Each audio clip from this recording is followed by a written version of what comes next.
Alam mo ba, ang pagiging content creator parang New Year lang yan? Maraming excited sa umpisa pero kaunti lang ang tumatagal hanggang dulo. Kung isa ka sa mga nagsabing, ngayong taon sisipagan ko ng mag-post pero hanggang ngayon nanood ka pa rin lang, pakinggan mo to hanggang dulo. Tuwing New Year, lahat motivated. May bagong planner, bagong goals, bagong pangako. Pero after January, tahimik na ang planner. Nakatambak na ang goals at balik na ulit sa dating routine.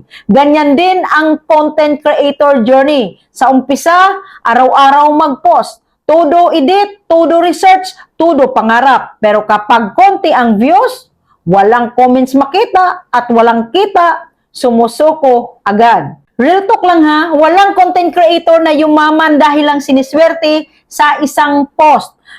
Ang totoo, ang algorithm hindi tumitingin sa excitement mo, tinitingnan niya ang consistency mo. Parang New Year resolution, hindi ka papayat dahil nag-gym ka ng isang linggo, hindi ka yayaman dahil nag-ipon ka ng isang buwan. Ang resulta ay para sa tumatagal, hindi sa nagsimula lang. Kung gusto mong manalo bilang content creator, ito ang mindset na parang New Year pero pang matagalan. Tip number 1, treat every post like January 1. Kahit pang 50th video mo na, mag-post ka na parang bagong simula pa rin. Wala namang manonood. Kasi minsan, ang post na akala mo walang value, yun pala ang magbubukas ng pinto mo. Tip 2, huwag kang umasa sa hype, umasa ka sa habit. Ang motivation nawawala, ang disiplina ang nagtatagal.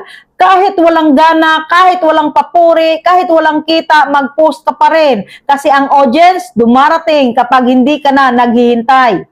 Tip 3, hindi lahat ng taon panalo, pero lahat may aral. May mga taon sa buhay na tahimik, mabagal, parang walang progress, pero hindi ibig sabihin wala kang ginagawa. Minsan inaayos ka muna ng proseso bago ka iangat ng platform. Kung pakiramdam mo parang walang nangyayari, tandaan mo to. Ang New Year, hindi agad ramdam ang pagbabago. Pero kapag hindi ka sumuko pagdating ng December, mapapasabi ka na lang ng buti na lang, hindi ako tumigil. Ang content creation, hindi para sa mabilis mainip, kundi para sa may paninindigan sa pangarap.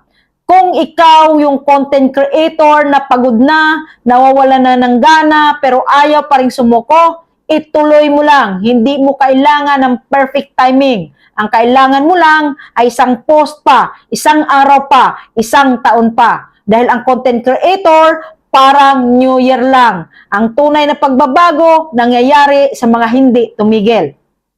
Happy New Year sa'yo at sa iyong buong pamilya.